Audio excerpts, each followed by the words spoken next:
The grand procession wound its way through King's Landing's crowded streets, flanked by bustling crowds, hawkers calling out their wares, and curious onlookers peering from windows or balconies. The day was surprisingly mild, a contrast to the northern snows they had left behind. Though the city stank of refuse and sweat, always a stark difference from the clean, cold winds of Winterfell, there was something electric about entering the capital. The Red Keep loomed above all, its ruddy walls and tall towers shining in the sunlight, a fortress that promised both splendor and peril. King Robert Baratheon led the procession, wearing his golden crown set over dark, sweat-matted hair. Eddard Stark rode a few paces behind him, his gray cloak lined with wolf fur even in the milder climate. Sansa and Arya followed in a covered wheelhouse under the watchful eye of Septa Mordane, while the rest of the royal court, Queen Cersei, Prince Joffrey, Princess Myrcella, Prince Tommen, and the Lannister siblings, rode with their retinues interspersed. Peter Baelish kept to the rear of the column, exchanging pleasantries with various lords and ladies, offering occasional pointed smiles in Ned's direction.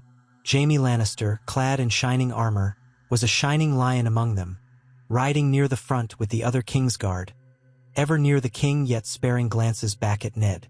Varys had arrived separately, having taken a faster route in a modest litter. He had to prepare his own network of little birds for the developments to come. Rumors of Jon Arryn's suspected murder had a way of slithering through the labyrinthine halls of the Red Keep with uncanny speed. Everyone knew something was amiss, though no one spoke of it outright. Once the gates of the Red Keep swung open, the king's party found the courtyard buzzing with activity. Servants rushed to stable the horses, knights dismounted with creaks of leather and clinks of mail, and courtiers emerged to greet their returning king. Cersei disembarked, regal and cold, followed by her children and a train of Lannister retainers. Robert, tired and impatient, bellowed for a barrel of wine and led Ned inside, hand clapped firmly on his old friend's shoulder. They ascended the stone steps to the great hall, past twin rows of tall columns and a vaulted ceiling that made footsteps echo. The Iron Throne loomed at the far end, forged from 1,000 swords, a symbol of both the realm's unity and its capacity for violence. Ned paused a moment, gazing at the throne that Robert had wrested from the Targaryens during the rebellion, and that Jon Arryn had helped secure. His heart twisted with the memory of that old friend who should still be alive, standing here at Robert's side. "Come, Ned," the king said gruffly. "I want to rest my bones, and we've a matter or two to discuss. Best done in the council chambers, away from prying eyes." Ned nodded. A small retinue followed them across the polished floors, including Jaime Lannister, still determined to keep close, in hopes of unraveling the truth of Jon's death, and Peter Baelish, quietly inserting himself among the king's advisors as though nothing had changed. The small council gathered in the appointed chamber, a modest, circular room with a long table, its walls hung with tapestries depicting the Baratheon stag and Targaryen dragons from the city's storied past. As newly named Hand of the King, Ned Stark would traditionally occupy the seat to the king's immediate right. However, Robert was not in a ceremonial mood. He dropped heavily into his seat at the head of the table, rubbed his temples, and demanded wine. Present were the key figures who had not scattered after Jon Arryn's death. Grand Maester Pycelle, who was already dozing in his chair before being startled awake by Robert's entrance. Lord Renly Baratheon, the king's younger brother and master of laws, who stood near a window with his arms crossed. Varys, who had slipped in quietly, hands folded in his voluminous sleeves. And Peter Baelish, master of coin, who wore a faint smirk. Ned Stark filled the hand's seat. Jaime Lannister lingered against the wall, in plain sight but not seated, technically present as a Kingsguard, though he clearly had more personal interest in this meeting. King Robert scowled as he looked around the table. "I won't mince words. My old friend and father figure, Jon Arryn, was taken from us. The realm needs a hand, and I've named Eddard Stark. That's done. But we also need justice, and I want to know how, by all the gods, Jon died so suddenly, and who stood to gain." Baelish made a show of glancing around. "Your Grace, the maesters declared it an illness, sudden but not unheard of. Even the healthiest man can fall to a fever." Grand Maester Pycelle cleared his throat and began to drone. Yes, yes, my king. I attended Lord Arryn in his final days, and though it was indeed a strange malady, I could find no immediate sign of poison or foul play. Robert raised a hand, cutting off the elderly man. Enough, Pycelle. I've heard your prattling before. I want to hear from Varys. The spider dipped his head respectfully. Your Grace, I have my suspicions, as I have made known to you. Rumors suggest Lord Arryn was murdered. By whom, we cannot say with certainty. Only that certain individuals may have orchestrated it. Peter Baelish leaned back in his chair and laced his fingers together. We are a council of the king, not a nest of gossip-mongers. Surely if Lord Varys had proof of such allegations, he would present it plainly.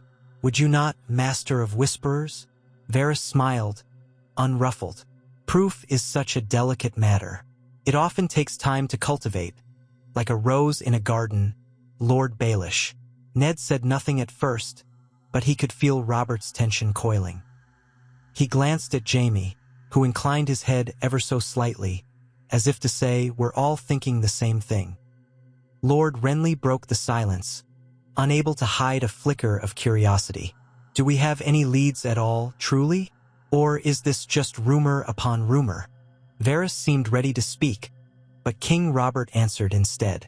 We have enough to suspect that this was no natural death. That is all you need to know for now, Robert growled. He looked to Ned.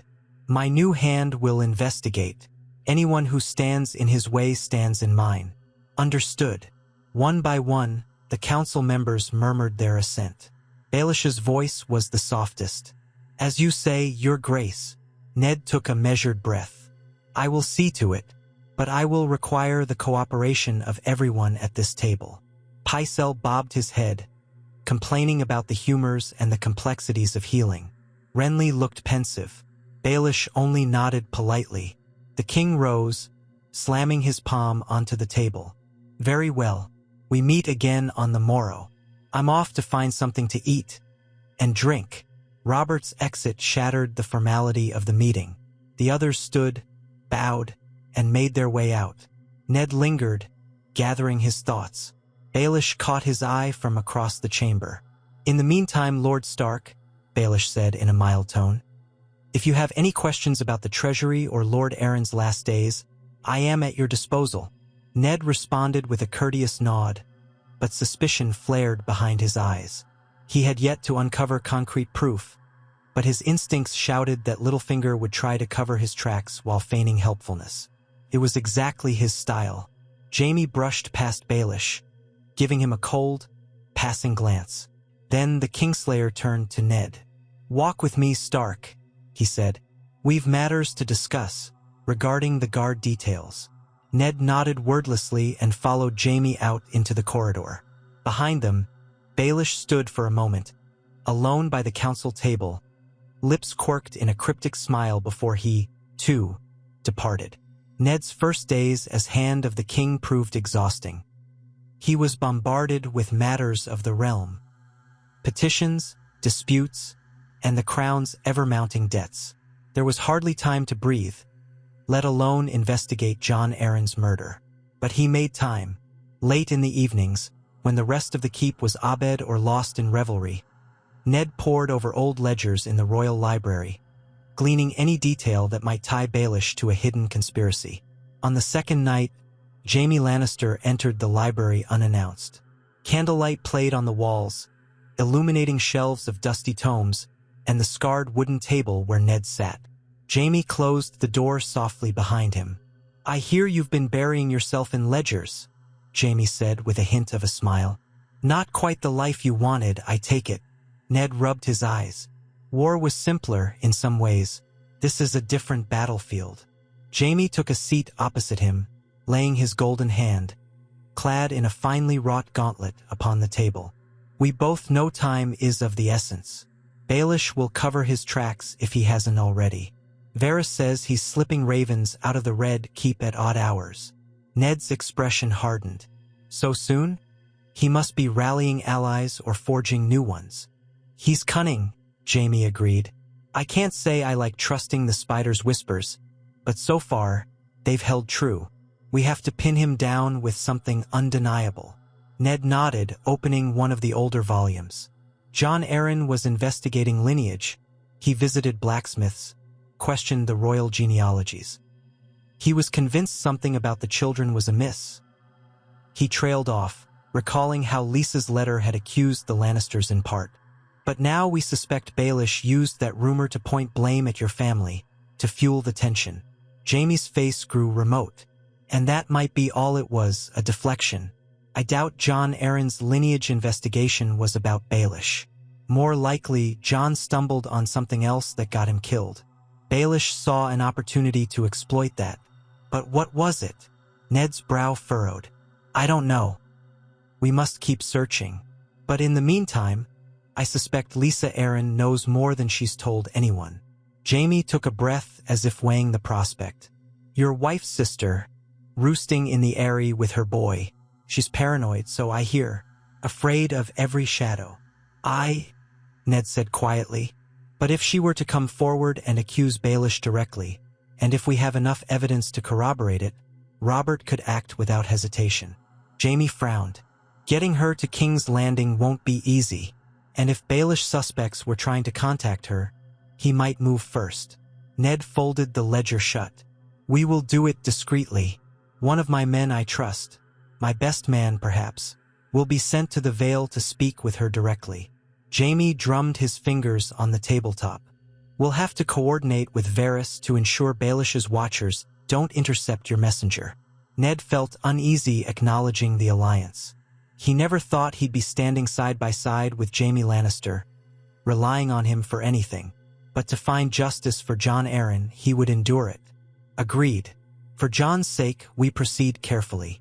Jaime rose. Then let's plan this out. I'll speak to Varys about how to get a man into the Vale unseen. You keep doing what you're doing, digging up evidence. He paused, letting the flickering candlelight outline his face in gold. We'll get him, Stark. One way or another. Ned's reply was quiet but resolute. We must. The days stretched on, and tension within the Red Keep simmered. Queen Cersei was seldom in the same room as Ned Stark for long, her green eyes shining with suspicion. Robert spent most of his time feasting, drinking, and hosting justs or hunts, leaving Ned to shoulder the kingdom's burdens. Peter Baelish continued to attend council sessions, ever polite, ever calm, dropping the occasional jest that left an unpleasant taste in Ned's mouth. In the courtyard, knights and guardsmen practiced at arms. Ned found Ser Sandor Clegane, the Hound, drilling with a group of Lannister men. Sansa stood watching from a safe distance, starry-eyed at the sight of knights, though the Hound's presence with his burned face made her uneasy. Arya was nowhere to be found, presumably off practicing her water dancing with her new Braavosi instructor. Jaime Lannister appeared on the training grounds, wearing a simpler garb than usual. He and the Hound regarded each other with a measure of respect and rivalry. Sandor, Jaime called. Still cutting your practice dummies in half, I see. Sandor grunted. If they don't split clean, I'm not hitting hard enough. Jaime's lips curved in amusement. He turned to Ned, who was observing from under the shade of a gallery. Stark, you look like you could use a bit of fresh air. Want to test your skill with a sword? Ned considered it. Once, he would have gladly sparred to keep his reflexes sharp. But these days, the weight of the hand's responsibilities pressed on him. Yet perhaps the release of a friendly or not-so-friendly bout might clear his head. Very well, Ned said. But go easy on an old wolf. Jaime's grin turned roguish. You're not that old. They took the sparring yard while a few onlookers quietly gathered. Guards, squires, even Sansa. Arya arrived midway through, panting from wherever she had come running. She didn't want to miss the chance to watch her father. Sandor found a spot by a post, crossing his arms, a bored expression on his scarred face. Wooden practice swords were offered, but Jaime insisted on using blunted steel, and Ned didn't object. The two men saluted each other. Ned's stance was measured, straight-backed, reminiscent of the disciplined style taught in the North. Jaime's movements were fluid and confident, exuding the flair of the South. They began. The ring of steel on steel echoed over the courtyard. Jaime pressed the offense early, testing Ned's guard with swift, nimble strikes. Ned blocked and parried, feeling the sting in his arms. He was no green boy. He had fought in Robert's rebellion, survived many battles, but Jaime was faster than Ned recalled. Perhaps, Ned thought fleetingly, the man's arrogance had some justification. The clangs and scrapes of metal continued. Sansa gasped whenever Jaime landed a particularly hard blow. Arya bit her lip, fists clenched at her sides, as though she too was fighting. Ned forced Jaime back with a sudden lunge, testing the Kingslayer's reflexes. Jaime responded by twisting aside, stepping around Ned's blade. Then he pivoted, bringing his sword in a tight arc aimed at Ned's flank. Ned ducked and managed to deflect it, though the force rattled his bones. Sweat glistened on both men's brows as they circled each other. A hush fell over the watchers, save for the muted murmurs of squires placing wagers. Jaime struck again, their blades locked. The screech of steel vibrated up their arms. Ned felt his heart hammering in his chest. He didn't relish fighting Jaime in earnest. Finally, Ned sidestepped and landed a carefully aimed blow that might have, in a real duel, cut into Jaime's left thigh. But Jaime twisted away at the last moment, so the strike only grazed. The momentum knocked Jaime slightly off balance. Sensing the shift, Ned stepped forward to press his advantage, only to find Jaime recovering and launching a counterstrike that Ned narrowly blocked. The onlookers erupted in a burst of excited chatter. Neither man scored a decisive hit, but the exchange was enough for Jaime to yield with a grin, stepping back and lifting a hand. "You haven't lost your edge, Stark." Ned dropped his blade tip, breathing hard. "You either." A ripple of applause came from the watchers. Sansa looked relieved, while Arya beamed with pride. Even Sandor Clegane gave a small nod.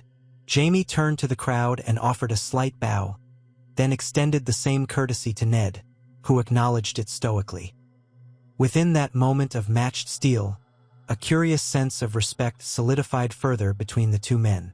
They were still lion and wolf with plenty dividing them, but they were also two knights or near enough for Ned, shaped by war and dedicated, at least now, to a common cause. While Ned and Jaime tested each other in the yard, Peter Baelish wandered the corridors of the Red Keep with a swift stride and a polite grin ready for anyone who passed by. Occasionally, he paused to speak with a guardsman or a court lady, inquiring after this or that trivial matter, all the while gleaning tiny pieces of information. At last, he slipped down a secluded stairwell, into a corridor lined with heavy doors used for storage. He tapped lightly on one door. It creaked open, revealing one of his personal agents, a slim man with sharp features and darting eyes. Inside, candlelight flickered over crates of old records and dusty ledgers. "My lord," the agent murmured, bowing. "Have you finished?" Baelish asked, stepping inside. He kept his voice low. "Yes, my lord. These records confirm the king owes thousands of gold dragons to the Iron Bank of Bravos, more than was publicly known." The agent handed Baelish a small ledger. "I've also found references to loans to Lord Tywin Lannister. It appears the crown is in deeper debt than previously believed." A satisfied gleam flickered in Peter's eyes. "Perfect. Now, should the king or Stark attempt to remove me, I can remind them precisely how delicate the finances of the realm truly are. None can handle these accounts as deftly as I can. And if the Lannisters learn how precarious the crown's position is, the realm will be thrown into turmoil. Robert cannot afford that." The agent nodded, though his face showed a hint of apprehension. "What of the rumors that the Hand suspects you in Lord Arryn's death?" Baelish's mouth curved in a small, icy smile. "Rumors, indeed. Let them sniff. They'll find no proof. And if they press too hard, well..." He lifted a finger to his lips, as if pondering. "I may arrange a different crisis to occupy their attention." The agent swallowed. "Do you wish me to continue searching for anything about Lord Arryn's investigations before his death?" Baelish tilted his head. "Yes, but be subtle. And if you see any sign that Stark is getting too close, let me know immediately. We have moves yet to play." With that, Baelish turned on his heel and departed, climbing the winding stairs back into the public corridors. The wheels of his mind were already in motion. If he needed a distraction to avert suspicion, there were many potential powder kegs in King's Landing. The tensions with House Lannister, the rumors of Targaryen heirs across the narrow sea, or the murky ambitions of others on the small council. One way or another, Baelish intended to remain 3 steps ahead of his foes, as he always did. The next evening, Eddard Stark quietly summoned a trusted man, Jory Castle, one of his most loyal guardsmen from Winterfell. They met in Ned's private solar. A single brazier glowed, warding off the chill night air that blew through the Red Keep's drafty chambers. Jory bowed. "My lord." Ned, seated at a small table, extended a sealed letter. "Jory, I need you to ride for the Eyrie. You must deliver this to Lady Lisa Arryn, my wife's sister. Place it in her hands only, and speak to no one of its contents." Jory took the letter, tucking it inside his doublet.